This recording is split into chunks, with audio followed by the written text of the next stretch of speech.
After the gas explosion, I got isekai'd as a reckless rich cannon fodder heir. A second later, the system handed me a black card with an unlimited limit, just as I was getting hyped to hit up a high-end club for a massage. The system pointed at the tragic second female lead, looking like a drowned rat in the rain, and said, "The leads are already together," leaving only the second lead, whose love for the hero went unrequited. Now, she's stuck in the mud, and nobody cares. Your mission is to fund her lifestyle, make her an A-list movie queen, and rescue her from her tragic life. While the system was spitting facts during its breakdown, I learned that she'd end up hating me once she hits the top. She'll say I used money to humiliate her while she was down. She'll use the internet to get her petty revenge on me. And only after I'm dead will she suddenly wake up, realizing she loved me all along. She'll be drowning in regret, kneeling at my grave every night, crying her eyes out, just to show how sad she is. After hearing this edgy script, I was so moved, I almost cried. Then I snatched that black card in a heartbeat, floored the gas, and sped right past the miserable second lead, splashing her with rainwater. I headed straight to the mall and the car dealership for a shopping spree. Luxury watches, new phones, a top-tier PC setup, and a multi-million-dollar supercar. Over 20 boxes were clattering around, stuffing the supercar's trunk to the brim. Boda have been broke for 24 years, and now I'm suddenly rich in a book. More than that, girl. I'm the one who needs this black card to save my life. With the trunk completely packed, I wiped the sweat off my brow and slammed the lid on my loot. The system started panicking. You are here to rescue the second female lead. If you don't finish the mission, you'll be punished. I nimbly slid under the car wheels and laughed. Isn't it just a system wipe? Stop stalling and just take control of the car and run me over right now. The system roared with authority, saying something worse than death. If you fail, you'll stay in this world forever. The air froze for a second before I quickly scrambled up, climbing out from under the wheels. The mountain of luxury watches on my arms made a crisp clinking sound. My voice was shaking with excitement. Wait, so you're saying the reward for failing is getting to stay here forever? Being the son of the richest man in town, waking up to more money than I can spend, being a top-tier VIP at every mall, hotel, and spa. Living the high life, however, I want. The system was speechless, then tried to guilt-trip me. Host, think about your parents. If you don't go back, how are they going to survive? I patted my chest and said, don't you worry about that. I turned on the gas and flicked the lighter myself. I send everyone on a trip at the same time. Families should stay together, right? Before I got isekai'd, one of them had $400K in gambling debt and tried to pin it on me. The other was a drunk who harassed my office and cost me my job. I got home and we had a massive brawl, so I turned on the gas and took them all down with me. The system went silent. Everything went quiet. Feeling pretty satisfied, I headed home with my mountain of loot. On the way, I ran into that anxious, annoyed second lead again. Heroine. She was shivering under an eave to hide from the rain. Absolutely freezing. She was holding her phone, stubbornly making call after call. I took a quick look at her muted phone. The screen flashed countless times, until the call finally hung up automatically. The screen stayed on the WeChat chat, full of long green text bubbles. Below all the transfer records was the last message Heroine sent me during the day. She said, "Stop using your money to trample and insult my dignity. You're only making me sick to my stomach." I never felt like being showered with cash was an insult. Back when I got into college in the real world, my drunk dad and gambler mom pointed at me and screamed, "You ungrateful brat! Every other boy in this village is at a construction site earning money for home. And look at you, acting so useless. Still asking us for money for school. Keep dreaming. I'm not giving you a single cent. Go find a job in the city and support us. At least make raising you worth it." I packed my humble bags, left those two hideous faces behind, and took the train to college alone. Student loans paid for my tuition, but I had nothing left for myself. Luckily, there was a filthy rich kid in my dorm. One of his meals cost as much as my monthly allowance. I became his little errand boy, happily getting his water and food every day. I even took the clothes and shoes he threw out, and I was grateful for every bit of it. Everyone said I had no backbone, like a lap dog, throwing away my dignity for cash. But I did the math. Getting a meal was a 100 yuan tip. Getting a package or water was at least 50. The shoes he gave me were all designer, way better than my old, worn-out shoes. When a starving person gets a bowl of porridge, they're grateful and they eat it up. They don't complain about a few grains of sand, screaming that the food is unclean. Thanks to him, I finished college smoothly, and even saved up a few thousand. But Liu Ruyan is different. She takes the money without a word, then acts all prickly, screaming about her sufferings. To protect her fragile ego, she won't give up the money, but she wants you to kneel while giving it to her. Talk about wanting it both ways. The rain kept pouring down, cooling off the summer heat. I drove back to the villa and lugged all my stuff inside. A pile of luxury gift boxes sat in the middle of the living room, taking up half the space. You could practically smell the money. It was such a vibe. The system saw me soaking it in and couldn't help but say, "Host, have some pity and rescue the second lead. She's depressed because her love isn't returned." I started trolling the system, saying, "I've been broke for 24 years. My depression is way worse than hers. Say one more word, and I'll go full-blown bipolar tonight." The system shut up immediately. The maid, Zhang Ma, came out of the kitchen and looked behind me. She didn't see Liu Ruyan anywhere. Looking annoyed and judgmental, she said, "Mr. G, didn't you drive out to pick up Miss Liu? It's pouring out there. How could you come back alone? What about her?" I looked up at her with a cold stare. Her judgmental tone was obvious, as if Liu Ruyan was the owner of the villa, and I was just some guest. Liu Ruyan was a famous, pure and broke campus beauty, with her icy looks and those simple white dresses. She used to have me totally whipped. Back in school, the gap wasn't that big, but after graduation, everyone went back to their social class. She struggled because of her background, and her pride took a hit. Seeing the male lead she loved so much with the female lead crushed her spirit even more. She looked like she'd lost her spark. I brought her to the villa and gave her the best guest room on the second floor. She's lived here for over a year now, and in that year, she was sweet to everyone in the house, pure and gentle. Once, Zhang Ma broke an expensive set of porcelain, and per the contract, I said it had come out of her pay. Liu Ruyan just said, coldly, "Give her a break, they're just bowls." Following the contract, I demanded she pay for the damages out of her salary. Liu Ruyan spoke up with an indifferent tone. "Live and let live. They're just a few porcelain bowls. Do you really need to be this aggressive? When are you going to quit your habit of using money to humiliate others?" That sentence pinned me to a pillar of shame, as if I really were some irredeemably wicked, rich second Jean Heir. She gave her tenderness to everyone else, leaving only cold distance for me. System, this is a joke. It wants me to save a girl who's just having a little heartbreak. Compared to her, I'm the one who needs saving, scarred and broken. Don't you think? So I sneered and said, "What, Miss Liu? Since when did this house get a young mistress? Zhang Ma, who's paying your salary right now? Have you not figured that out yet?" Zhang Ma froze. Just as she was about to say something, the villa door swung open. Liu Ruyan, drenched in rain, scanned her thumbprint and walked in. Behind her, she brought a man looking completely dejected. That was the male lead. She actually brought the male lead back to my villa. The system helpfully explained.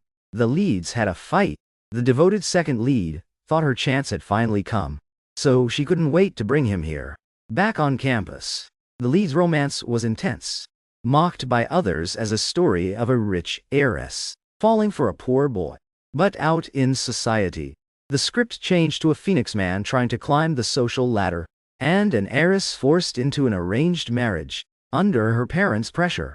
Their love couldn't withstand any storm. The hero wanted the heroine to stand with him and bravely defy her parents. The heroine wanted to drop everything and elope, but the upper class wouldn't rebel for love, and the lower class wouldn't let go of their dreams of status. After a huge fight, the hero was furious. He went back to the tragic second lead. Liu Ruyan was over the moon. She thought her devotion was finally paying off. She rushed out into the heavy rain, just to find her white moonlight crush. And me, because I worried about her, I was humble enough to drive out and welcome them back together. Liu Ruyan frowned at me and asked, Jiboda, why didn't you pick up your phone? Do you have any idea how long I waited for you to pick me up? Brother Cheng almost caught a cold because of you. Zhang Ma looked worried. She quickly handed over 2 dry towels and turned to scold me too. Exactly, Mr. G, why did you come back alone and buying all this random stuff? Liu Ruyan saw the boxes scattered everywhere and the luxury car in the driveway. Her face was dark with anger. She bit her lip. Jiboda, when are you going to fix this young master attitude? Is being rich everything to you? Who are you trying to impress by wasting money like this? Why won't you just fix your toxic habits? Every time I spent money, Liu Ruyan would cold shoulder or scold me, as if I were spending her own money to get closer to her and to protect her fragile ego. I hadn't bought new clothes in forever, and I hadn't eaten at high-end restaurants. Even then, she constantly gave me attitude about ordering takeout or gaming. I frowned at her. I'm spending my own money. What's it to you? Or have you stayed here so long, acting like a squatter, that you actually think other people's things belong to you? Liu Ruyan's face flushed red instantly. My words were incredibly sharp, dragging her fragile pride out. To be trampled on how the old me would have catered to her feelings, rehearsing every word in my head before speaking, terrified of upsetting her. She was sensitive and brittle, requiring careful handling and massive amounts of cash to flourish. Zhang Ma tried to speak up to defend Liu Ruyan, but I cut her off. Zhang Ma, you're fired. Pack your bags and get out right now. Also, the cost of that broken porcelain is coming out of this month's pay. Zhang Ma shrieked. Mr. G, why are you firing me? I haven't done anything wrong. Liu Ruyan pouted to show her displeasure. She said, Jiboda, you've never been poor. Do you even realize how sickening you look using money to bully people? It's honestly gross. She was wrong. I had been poor. Truly, deeply poor. So poor I couldn't afford a pen or a single meal. I'd scavenged food from trash cans and choked down discarded, stale bread. I barely scraped through high school. I was so broke that when that rich guy threw me my first 100 yuan tip in college, I stared at that red bill all night, too excited to sleep. But I knew that being poor didn't mean biting the hand that feeds you after taking their money. It didn't mean insulting them. Fine, I said. I looked her in the eye. Zhang Ma can stay. But from now on, Miss Liu pays her salary. Liu Ruyan's retort died in her throat. She bit her lip and stayed silent. She wouldn't spend her own money, no matter how much I transferred to her. She only spent it on herself, on clothes and makeup. I never received even a small token of appreciation. As the butler led Zhang Ma away, she was still sobbing and begging for forgiveness, asking for one more chance. Yi Tengsheng, standing by her side, grit his teeth. He shot a jealous look around the luxury villa, before looking down, with the sigh of a simple, honest man. Ruyan, he said, this is ultimately my fault. Jiboda is just jealous, because you brought me here. Maybe I should just leave. He turned to walk away, looking dejected. Liu Ruyan grabbed his sleeve instantly. Brother Cheng, she said, it's so late, and it's pouring out. What if you catch a fever? Just stay here tonight, take a hot shower, and get some sleep. With that, she actually tried to bypass me to take Yi Tengsheng upstairs. Liu Ruyan lived in the largest guest room upstairs. It was fully equipped, with its own vanity, walk-in closet, and bathroom. It was cleaned by maids daily. Wait, I called out quickly. Liu Ruyan turned back, looking indignant. Boda, she said, I'm warning you, enough is enough. I don't have time for your petty arguments. The person I love has always been Cheng. I only ever saw you as a brother. The system chimed in, host. Maybe you could just treat her like a sister. Show her a little kindness. That way I can finish my mission. By the way, your actual sister. What did she usually say to you? What? I could practically see her hysterical face. Her bloated face loomed in my mind. I mimicked her tone. You're seriously such an ick. Other brothers spoil their sisters. So what if I want a new phone? So what if I steal some cash from you? It's your fault for being stingy. The world owes women fairness. And it owes women an apology. So putting me through school and finding me a job is your duty. You owe me this. Better not mess with me. Nag me one more time, and see if I don't wait until you're asleep, and snip it right off with scissors. The system goes silent again. My eyes are bloodshot. The image of Liu Ruyan in the rain doesn't overlap with my past anymore. I'm absolutely livid. Smash! I grab a glass nearby and hurl it. The pillow gets a little wet. Along with Yi Teng Cheng's howl, the glass shatters at his feet, exploding into shards everywhere. Liu Ruyan flinches and takes a step back. Once she snaps out of it, she bites her lip and glares at me. Jiboda, you've gone way too far. Apologize to Cheng right now, or I'm moving out of your villa tonight. I'm speechless. I just laugh my head off. Pointing at the wide-open villa door, I say, fine. Then get lost. And remember to pay me back a year's rent, plus every single cent I've ever transferred to you. The storm is raging outside. Liu Ruyan's face flickers in the lightning. She grips her skirt tightly, not even trying to hide her hatred for me. What does she even hate me for? For giving her money, for promoting her in showbiz, for using my connections to pave her way. After a long pause, I hear Liu Ruyan's humiliated voice. Her voice is trembling. Jiboda, just so you know, if I walk out of that door today, I'm never coming back. Playing hard to get only makes me hate you more. I reply coolly. Oh, why would I ever want a parasite like you back? The color drains completely from her face. Never before had I ever spoken to her so harshly. Yi Teng Cheng shields her and snaps. Jiboda, how can you insult someone just because you're rich? A girl as amazing as Ruyan will shine wherever she goes. Of course she'll shine. In the original book, I threw everything into her career, invested in movies for her to lead, and used a lifetime of connections to clear her path on a road that flat. Anyone could walk it smoothly and easily snag the Best Actress award. But now, without my help, Liu Ruyan is just someone pretty yesterday's news, and Yi Teng Cheng, that ambitious social climber who wants to use a woman's background to make a name for himself. No way he'll give up his future for a pretty trophy. Liu Ruyan clutches his arm as they leave the villa. They're dragging their feet, waiting for me to beg them to stay, but once they're outside, the iron gate slams shut with a loud clack. She was still convinced I'd regret it, only to be hit by a very different reality. Shock is written all over her face. She stands there, lost. Inside, the system watches me warily. Its red eyes are testing the waters. It asks, maybe you should see a psychiatrist. Compared to her, you're the real edgelord here. The psychiatrist sits across from me, looking over my results. Then, he follows the routine. Mr. G, what do you think is the main reason for your mood swings? I lean back and say with zero expression, broke. The moment that word drops, the 8 gold watches on my wrists and the 13 gold chains on my neck practically blind him. The psychiatrist's jaw drops. After a long pause, he barely manages any obsessive-compulsive traits. I think for a bit. I can only feel safe if I fill the house with stuff. That's the only way I'm not afraid of starving.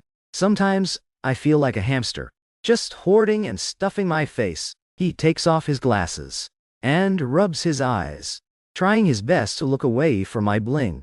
He scratches his balding head and reaches a conclusion he can't believe, based on the results. You've lived in a high-pressure environment where you were often starving. The stress is high. I suggest following your instincts. Buying things to keep at home should help with the anxiety.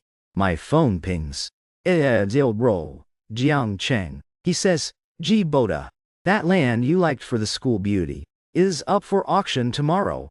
See you there. The value's gonna skyrocket.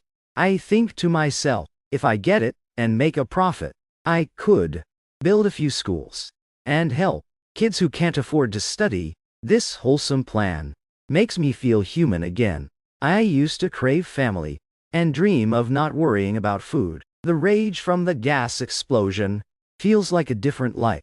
I text back, I'm in.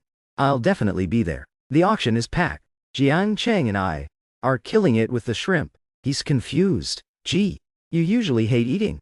What's the deal? He hands me a drink. Bye. Seeing you eat is good. Just don't choke. I force a smile. It's not appetite. I'm just scared of being poor. I feel like if I don't eat now, I never will again. It's a habit. Jiang Cheng looks back and shouts, "Holy crap, isn't that your girl, Liu Ruyan? What's she doing with another guy?" I turn around. Liu Ruyan and Yi Teng Cheng are there. I ask the system, "Don't you need a deposit to get in? Did they rob a bank?" System says, "Host, you gave her an invite before. She's here as your guest. She's still in that same dress from yesterday. It's washed but wrinkled, total broke vibes." She stares at me, hatred and stress in her eyes. But then she smirks. She thinks she knows why I'm here. Probably thinks I'm here for her. I'd mentioned this land as her 24th birthday gift day, and as part of the dowry. When the bidding starts, she looks so smug. I win the land for 300 million. The auctioneer is hype. I go to sign, and she stands up like she owns the place. She says, "Gee Boda, since you bought this for me, I'll forgive you. Apologize to Cheng, and I'll move back tonight. Zero gratitude for 300 million. She takes it for granted.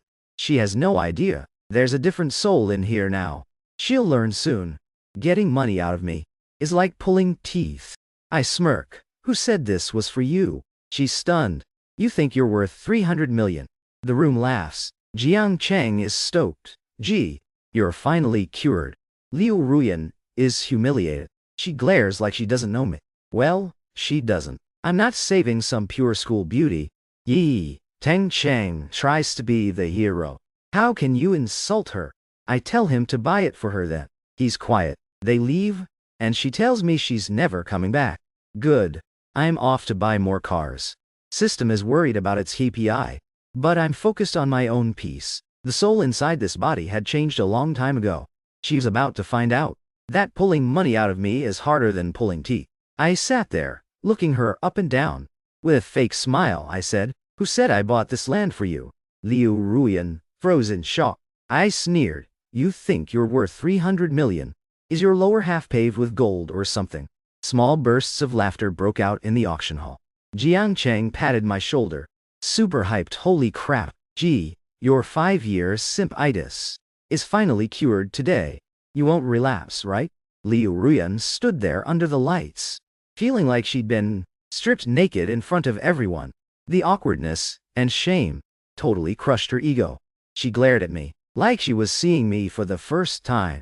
Funny enough, I really had only known her for a day. The system wanted me to save her, but it picked the wrong guy. An edgelord like me can barely save himself. How am I supposed to save? This entitled, "Sad Girl, Second Lead," whispers from the crowd, reached Liu Ruyan's ears loud and clear. They were all calling her a shameless gold digger. Seeing her get humiliated like that, Yi Tengcheng's knight in shining armor complex finally kicked in. He couldn't take it. He stood up and interrogated me. "Gee Boda, how could you not give this land to Ruyan?" I was speechless. I narrowed my eyes. "Then why don't you cough up 300 million and buy it for her?" Yi Tengcheng went quiet. In this world, it's like just because the second lead is sad, everyone has to carry her for free. I'm an edgelord too, bitter and salty as hell. Why isn't anyone subsidizing my life for free? Liu Ruyan turned bright red. And with all, Yi Tengcheng, she fled the auction in shame. Before running off, she threw a parting shot at me. "Gee Boda, even if you beg me on your knees, I am never coming back to your villa." The tragic second lead and her hero completely vanished from my world, without me stuck in the middle of them. I guess Liu Ruyan finally got what she wanted. She and her white moonlight should be all lovey-dovey now. 3 days after buying the land, I walked into a car dealership. Touching the latest luxury car really does soothe the soul. Suddenly, the system sighed in my head. I snapped back. "What? I haven't even had a breakdown lately. Why do you have time to be sighing?" It replied that the second lead was having a rough time. It showed me exactly how Liu Ruyan was doing. After leaving the villa, Liu Ruyan and Yi Tengcheng scraped together what little cash they had and rented a tiny studio in a ghetto urban village. In this humid summer, the place felt like a steamer. Yet the two of them acted like some star-crossed couple sticking together through the struggle. They held each other, pouring their hearts out. Yi Tangsheng said to Ruyan, "Just give me some time. I'll definitely give you a better life. Once I make it big, I'll turn you into a superstar." Liu Ruyan leaned into him, all shy and sweet. "Sheng, I don't care about money. As long as I'm with you, I'm happy." But, behind closed doors, Yi Tangsheng was failing everywhere. Every job rejection made him miss the life he had with the rich heiress. He remembered when he was one step away from success. Now he could barely survive. His unsatisfied ambition turned into resentment. Same for Liu Ruyan. She said she was happy, but she'd been spoiled by my simp lifestyle before. She'd lived in a top-tier villa and eaten at the low, fanciest restaurants. She'd stayed in Tenkanite hotels. Living in a ghetto was torture. Once you've been loved by a lion, a stray dog just doesn't cut it. The system tried to negotiate. "Why don't we save her a little? I have KPIs too, you know. If you fail, it tanks my completion rate." Sitting in my luxury car, I pulled the seatbelt out and wrapped it around my neck. I rolled my eyes and croaked, "Go on. Say one more word. I will literally choke myself out right here for the plot." The system started crying. "Host, can we just talk this out calmly?" I let go of the belt. "But you're right, she is pretty pathetic. Hong Kong real estate is no joke. Even a pigeonhole in a ghetto costs a fortune." The system was thrilled. "You're finally going to save her." I pulled out my phone and checked Liu Ruyan's WeChat. She'd been gone for days, but she hadn't blocked me. She was still in my contact list. She was posting 3 times a day, flexing her true love. Her latest post was a couple photo with Yi Tangsheng. I sent her a message, "Liu Ruyan." The typing status showed up immediately. She was clearly editing. After a long wait, she replied, "Ji Boda, you're finally contacting me. Don't you think it's a bit late?" I rolled my eyes. "Late? It's never too late to collect debt." I typed, "Not really. My lawyer finished calculating all the money I gave you and the rent you owe. Check your email. Remember to pay on time." She went dead silent. Even the typing status disappeared. I waited, but no reply. She used to call my money an insult, but now that I wanted it back, she was holding on to that insult for dear life. Since she was ignoring me, I pushed Zhang Ma's contact card to her. I wrote, "Zhang Ma really treated you like a daughter. Since I fired her, maybe you should hire her. It's only 80K a month, plus room and board. Don't forget the holiday bonuses." Still, no reply. I showed my screen to the system. "See? I tried to save her. She's just too proud to talk to me." The system went quiet. The auction land was approved. The new project was moving fast. To get investment, I met up with the story's villainess. The system tried to stop me. "Host, she's the villain. She's ruthless. The high society princess. You?" I argued back. "Please. Just because she doesn't simp for the leads, she's called ruthless. Then what about Liu Ruyan? Who's the devoted second lead but takes everyone's money?" The meeting was smooth. "Well, I'm just a corporate slave in a rich kid's body. I know nothing about business. My only skill is what my old, rich roommate used to ramble about. He said, business is all about giving the other side a cut. People only work with you if they get paid." He'd paid my way through college and taught me a lot of practical stuff. He even made me get a license because he was too lazy to drive. So I changed the 60-40 profit split to 70-30 in her favor.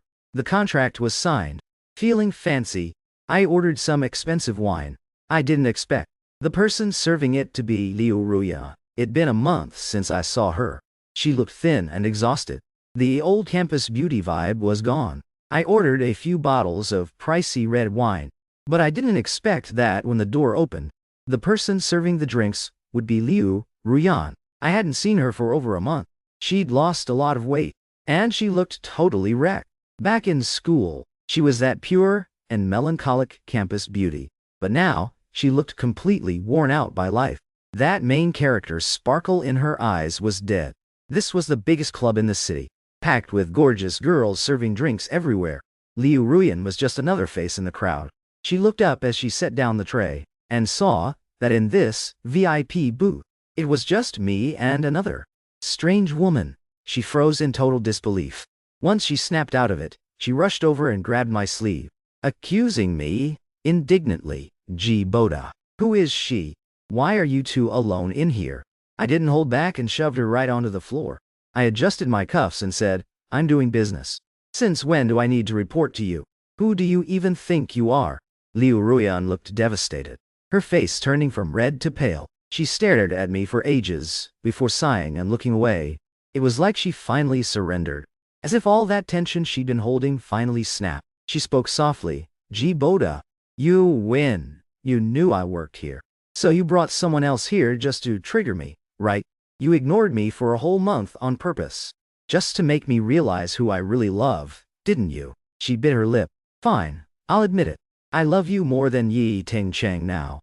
She closed her eyes, looking like she was officially cutting off her past, yet also reluctantly stepping into a new life. G. Boda, I'll come back to you, she declared.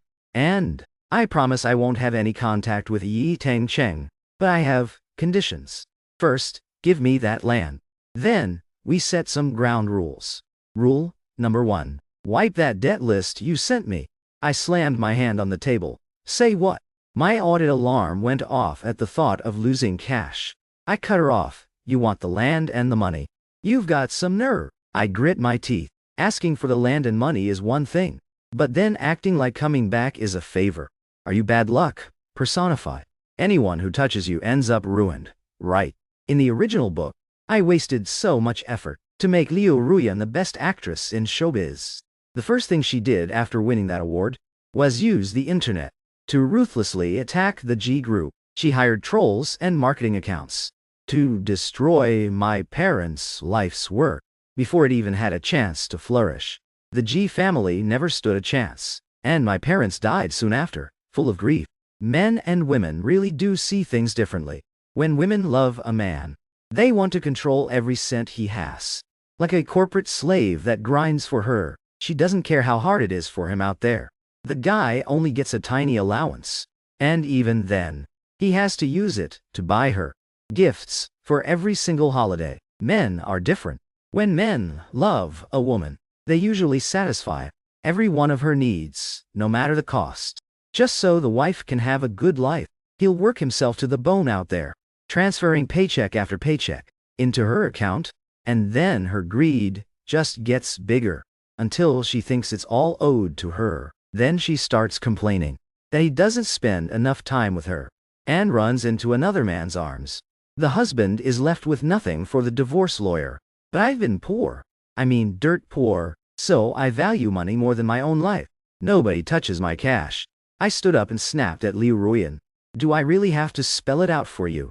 I have zero interest in you. Can you just scram from my sight and vanish from my life forever?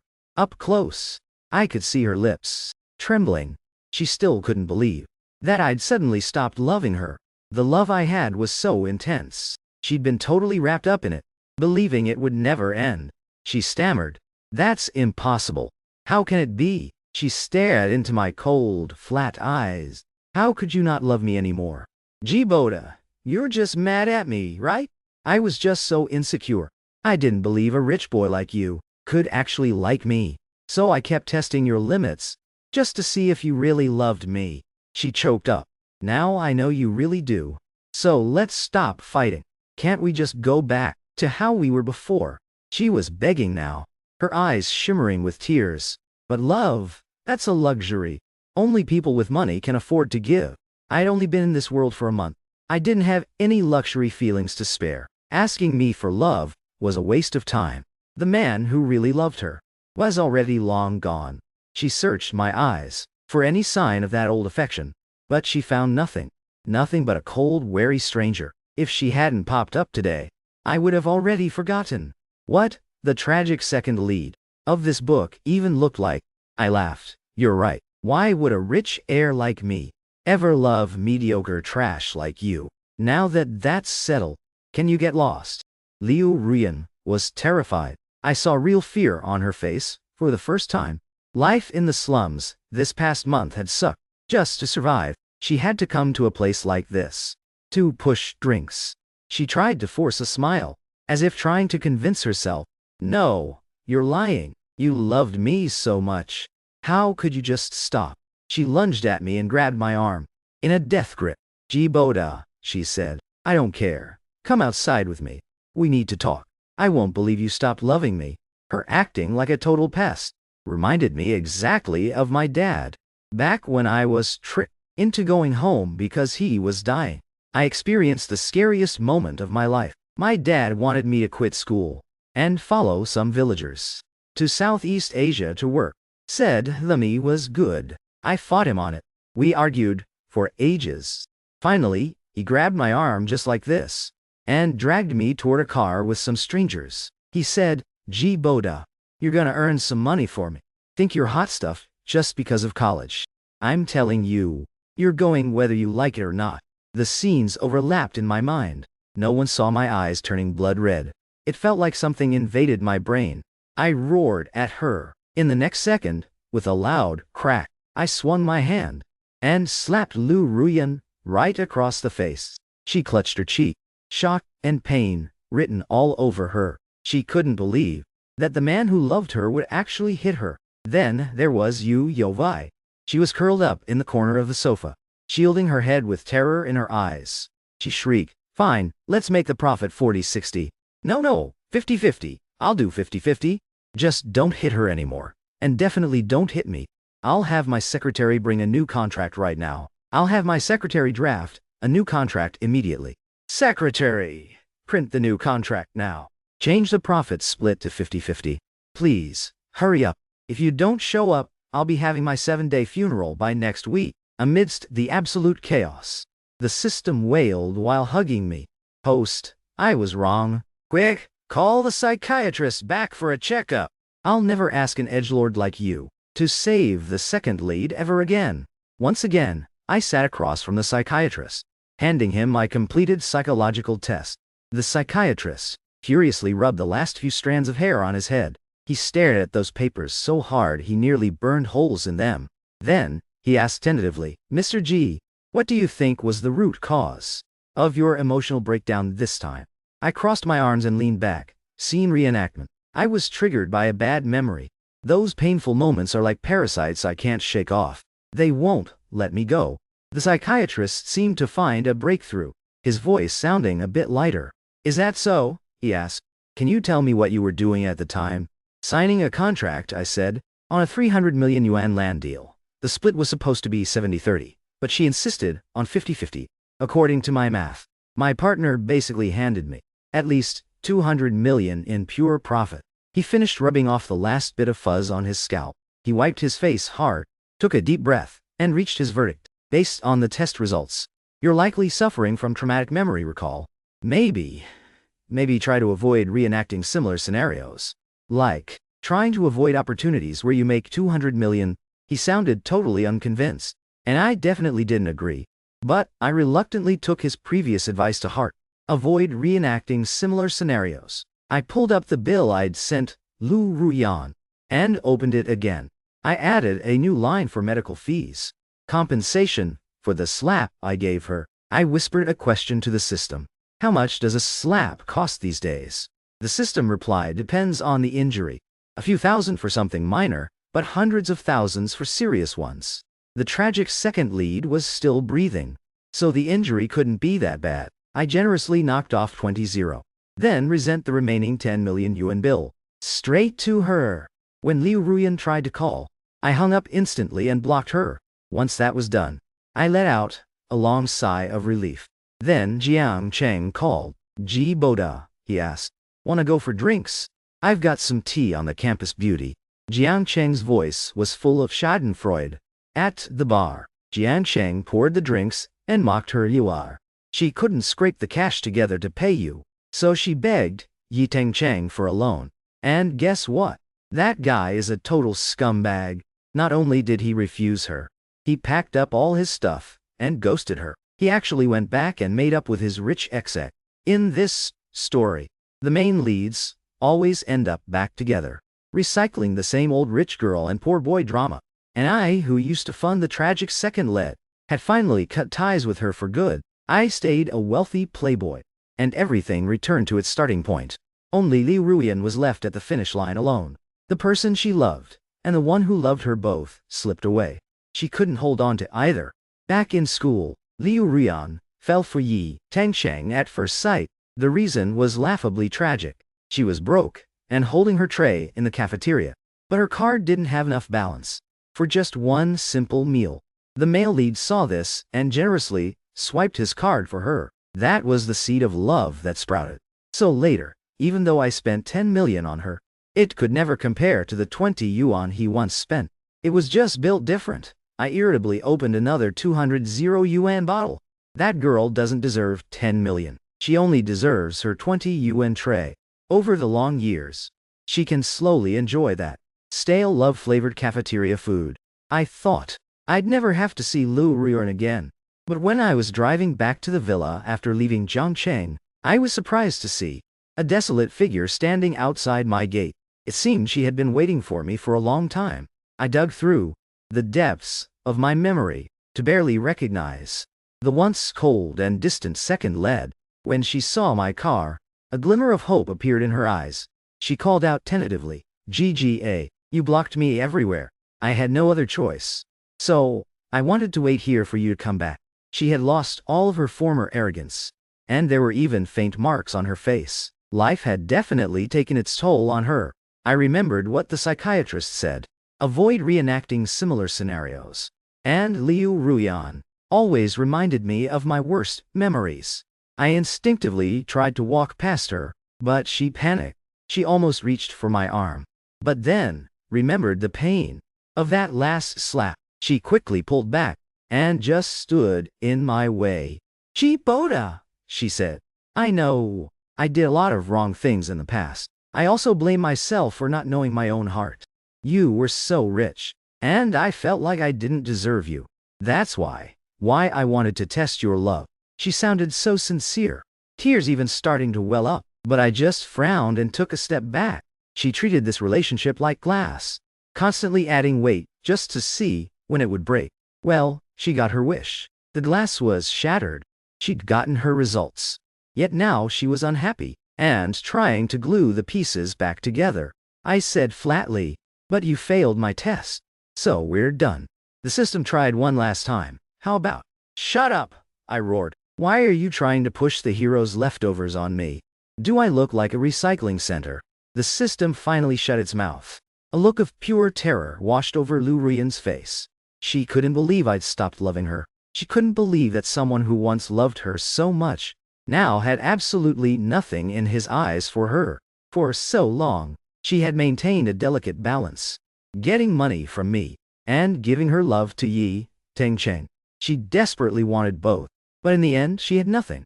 I tried to walk past her into the villa, but Liu Ruyan suddenly dropped to her knees. Tears streamed down her face. "Boda," she choked out. "You're I. How could you not love me? You used to love me so much. How can it just be gone?" She was on the ground, blinded by her own tears, so she didn't see my eyes turning crimson. On the day I turned on the gas, my mother was kneeling on the floor exactly like this, using her usual guilt-tripping to hijack me. She'd said, "Boda, I raised you. Why can't you just pay my gambling debt? Do you want to watch those debt collectors kill me? Is that what you want? Would that make you happy? You're always so selfish. Only thinking about yourself and never the family. I'm on my knees. I'm begging you, just take out a loan and pay off my debt." She banged her head on the floor over and over, trying to make me out to be some kind of monster, trying to mold me into a doormat with her moral blackmail. And now, Liu Ruyan was kneeling here too, her silhouette overlapping with my mother's, even more than my father and sister. It was my mother I hated most. If my father and sister were just ignorantly cruel, she was unrepentant to the core. She even tried to drag me down with her. You can never fill the bottomless pit of her debts, because she'll always be kneeling there, crying her eyes out, claiming she's changed, only to do it all over again. The crimson in my eyes deepened. Past and present began to overlap. The moment my sanity was swallowed whole, I grabbed Liu Ruyan by the hair and slammed her head against the floor. I roared, "Since you love kneeling so much, then stay down there today. Even if you kneel to death today, I won't let you manipulate me. I refuse to let my life be turned into fuel for family parasites." By the end, I couldn't even tell who was in front of me. It wasn't until the butler dragged my manic self back into the villa that I regained a shred of clarity. I looked back at Liu Ruyan. Her forehead was a bloody mess. Actually, that's better. From the despair in her eyes, I knew. Liu Ruyan finally faced the truth. She realized I didn't just not love her, I absolutely loathed her. When the psychiatrist visited for the third time, he was completely bald. This time, he didn't even bother with the tests. He said they were useless. He'd totally given up. He went straight to the point. "Mr. G, who is always present when you lose control?" I thought, seriously, she's always there. The psychiatrist slammed the desk. "That's the cause right there. Stay away from that jinx. Take the long way around if you have to. Maintain at least a 10-meter distance at all times. I guarantee you won't have another episode." He's a genius, a modern-day miracle worker. He found a cure instantly. I had a moment of enlightenment. I thanked him profusely and saw him out, keeping his words as my golden rule. In my future life, that tragic second lead is officially banned. The development of the land was in full swing. What confused me was that the story's biggest villainess, Yu Yao, always brought 2 bodyguards whenever we met. She stayed 3 meters away, not daring to get closer. The book described her as a cold, ruthless corporate queen. She was supposed to be terrifying. The description didn't quite match reality. She probably just regretted the 50-50 profit split. After I bought the land, I had no startup capital left. She partnered with me and threw in 400 million, yet our shares remained equal. No wonder she was reconsidering her life choices. In this moment, I felt like I was the story's real antagonist. I'd pluck feathers from a passing bird and keep the ghost of a passing man. I spent all my time at the construction site. Liu Ruyan couldn't find me at the villa, and after a long search, she finally tracked me down. She even started coming to the site to see me, taking the doctor's advice as gospel. I hired bodyguards to chase her off the moment she appeared in the distance. From far away, I could hear her going hysterical. "Please, G. Boda. I just want to say one thing. Just 1 minute." I rubbed my temples in annoyance. "I have a 700 million yuan project right here. How would I have a single minute for this bad luck charm?" Jiang Cheng scoffed. "Please, that gold digger's only here for the money. Living in that pigeonhole for too long made her miss the comfortable life in the villa." When Liu Ruyan first left, she thought she could just go back to acting. But once the directors and staff learned we'd had a falling out, they all ghosted her. So she started live streaming, trying to be an influencer with thirst traps. However, even thirst trapping is more competitive than she thought. In the end, she got banned for policy violations. At this point, she doesn't have a shred of her former Best Actress's aura left. My lawyer was hounding her for 998 million. The 20 I deducted was my own way of paying for her medical bills from the slap. I'm very clear about money. I won't take advantage of others. But no one is getting a free ride from me. Since she couldn't pay, she sued the male lead for the belongings he took, demanding he pay for her losses. With that, the tragic second lead and the hero had a total falling out. Without me as the toxic villain in the middle, the two of them actually ended up facing off in court. Their eternal love was officially dead. Yi Tengcheng was sued after their breakup. When the heroine's family found out, well, the heroine might be a bit of an airhead, but her parents were sharp. I didn't care about any of that. I only cared that my 998 million was finally back. On the day construction finished, the system, who had been silent for ages, suddenly cheered in my ear. "Host, I'm leaving." My tiny shred of a conscience actually hurt for a second. I said, "I'm sorry for not letting you finish your mission. I must have tanked your KPI." It replied, "Actually, my mission is complete." Cheering echoed in my head. Only then did I realize the mission was to save her from her toxic obsession. And I succeeded. She's not obsessive or dark anymore. She's just tired and broke. She has no time to be dark or melancholy, because another VIP customer just called for her. She has no time to be obsessed, Because customers will complain if she lags. Great. I gave myself a little pat on the back. I actually saved a toxic person. When the second investment installment arrived, I donated it to several elementary schools, helping kids in the mountains get back to their studies. I haven't had an emotional episode in ages. The nightmares from before I was isekai'd were fading. On the mall's grand opening, I successfully received my first dividend. It also happened to be my 26th birthday. Jiang Cheng, Yu Yovei, and I were hanging out in a club's VIP booth while we were waiting for our fruit platter. The door opened, and Liu Ruyan walked in. She was carrying a heavy tray of fruit and drinks, kneeling to place it on the table like she always does. Just as she was about to say something, she looked up and saw me sitting in the middle of the sofa. She froze for a moment. It had only been 2 years since we last spoke, but it felt like a whole lifetime had passed. She stammered for a second, then said, "Jiboda, I had a dream. I dreamt you helped me get into showbiz, and even made me the movie queen. But I still believed that your money was an insult. I bit the hand that fed me, ruined your family, and even got you killed. By the end." Her voice was shaking and full of tears. She probably dreamt of the original plot, dreamt that she'd lived a life of luxury, only to wake up to this harsh reality. The four of us in the room all had different reactions. My cold gaze met her tearful eyes, and I felt absolutely nothing. Jiang Cheng looked at her with pure annoyance. Liu Ruyan, who had been humbled by life, still looked at me with a shred of hope. She was desperate for me to change my mind, hoping I'd love her again and pull her out of this mess. Only the villainesses, Yu Yahweh, expertly curled up in the corner, shielding her head and screaming, "What are you standing there for? Close the door now." He loses his mind every time he sees her. "If you don't close it, I'll be at my own funeral next week." The door was slammed shut. A single door separated us into two worlds, never to touch again. The world Liu Ruyan once looked down upon was now a place she could never step foot in again. Give the video a like if you enjoyed it. Drop a comment, like, and share. Don't forget to follow Sultan